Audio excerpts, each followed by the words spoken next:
दोस्तों, बुद्ध धम्म में वर्षावास का क्या महत्व है, इस विषय पर आज हम चर्चा करेंगे। भगवान बुद्ध एवं वर्षावास का क्या संबंध है? बौद्ध धम्म में वर्षावास किसे कहते हैं? दोस्तों, बौद्ध धम्म में भगवान बुद्ध ने आषाढ़ पूर्णिमा के दिन अपने प्रथम उपदेश दिए थे। उन्होंने सारनाथ में पहुंचकर 5 परिव्राजक इकट्ठे किए थे और उन 5 परिव्राजकों को सर्वप्रथम अपने 5 उपदेश दिए थे। भगवान बुद्ध के द्वारा आषाढ़ पूर्णिमा के दिन यह उपदेश 5 परिव्राजकों को दिए गए थे। इसीलिए आषाढ़ पूर्णिमा के दिन से ही वर्षावास का पवित्र समय शुरू हो जाता है। ऐसा बुद्ध धम्म के अनुसार माना गया है और बौद्ध धम्म के इस वर्षावास का समय करीब 3-4 महीने का होता है, यानी कि 3-4 महीने तक बौद्धिस्ट लोग वर्षावास को बहुत पवित्र समय समझकर मनाते हैं। अब दोस्तों, आइए डिटेल में वर्षावास के इन 3-4 महीनों में क्या होता है समझते हैं। भगवान बुद्ध ने सारनाथ में जब अपने प्रथम 5 परिव्राजकों को अपने 5 उपदेश दिए, तो फिर यह परिव्राजक भगवान बुद्ध के उपदेशों को अच्छी तरह से समझ गए और इन 5 परिव्राजकों ने फिर धम्म का प्रचार और प्रसार करना शुरू कर दिया। अब बौद्ध धम्म का प्रचार और प्रसार करने के लिए उन्होंने बहुत सारे भिक्षुओं को एकत्रित किया।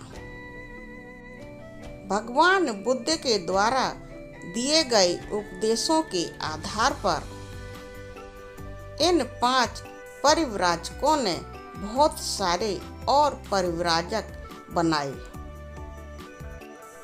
फिर उनको भगवान बुद्ध के उपदेश सुनाए, समझाए। इस तरह बहुत सारे परिव्राजक तैयार हो गए और सारनाथ में ही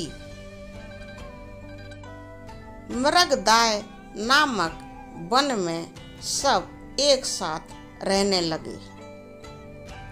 यहाँ पर सभी परिव्राजकों के इकट्ठे रहने की व्यवस्था की गई थी।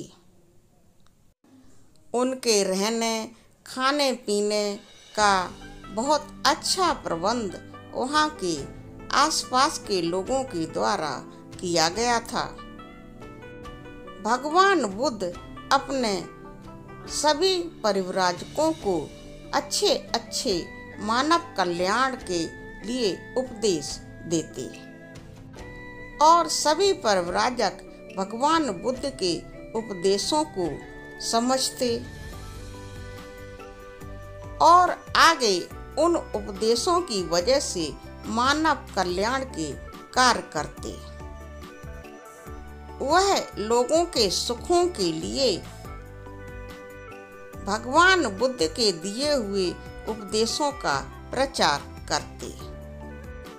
दोस्तों, भगवान बुद्ध का बताया हुआ मार्ग मध्यम मार्ग है। लोगों में करुणा और मैत्री की भावना को भर देने वाला मार्ग है। इंसानों के बीच आपस में मातृभाव पैदा करने वाला मार्ग है। लोगों का हर तरह से कल्याण करने वाला मार्ग है। दुखों से व्यक्ति कैसे मुक्ति पाए, भगवान बुद्ध ने अपने उपदेशों के द्वारा यही बताया है। तो दोस्तों, आज से 2500 साल पहले भगवान बुद्ध ने सभी को इस तरह का ज्ञान देकर बहुत सारे परिव्राजक भिक्षुओं को इकट्ठा किया था और मृगदाय वन में उनके रहने, खाने पीने एवं चिकित्सा आदि का प्रबंध भी भगवान बुद्ध ने किया था।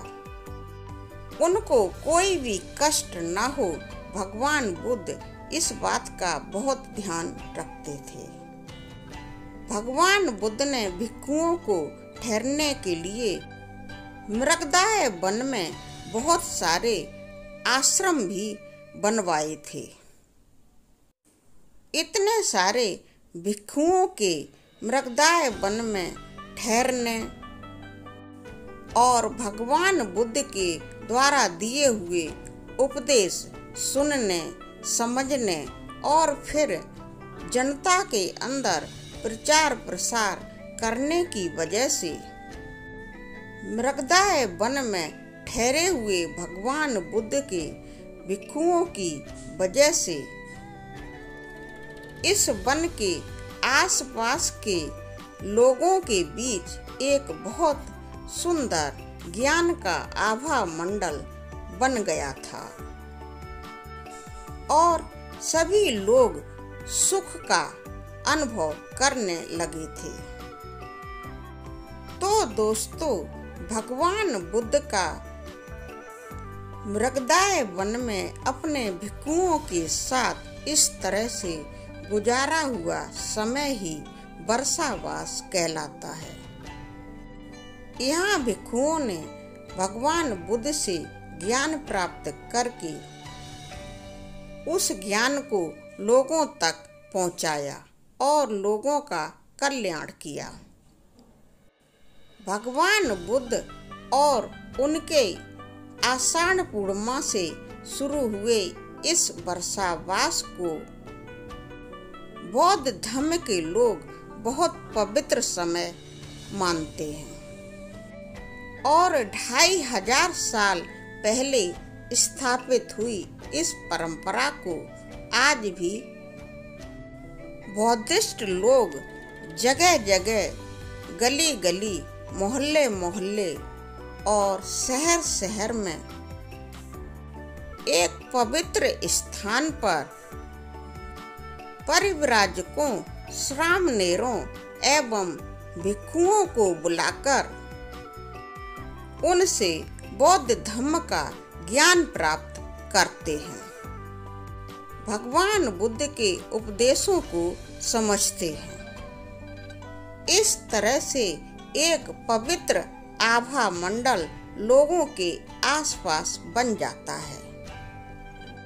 तो दोस्तों, भगवान बुद्ध और आषाढ़ पूर्णिमा से शुरू हुए वर्षावास का हमारे लिए बहुत महत्व है। हर साल हमें इसे खुशियों से मनाना चाहिए।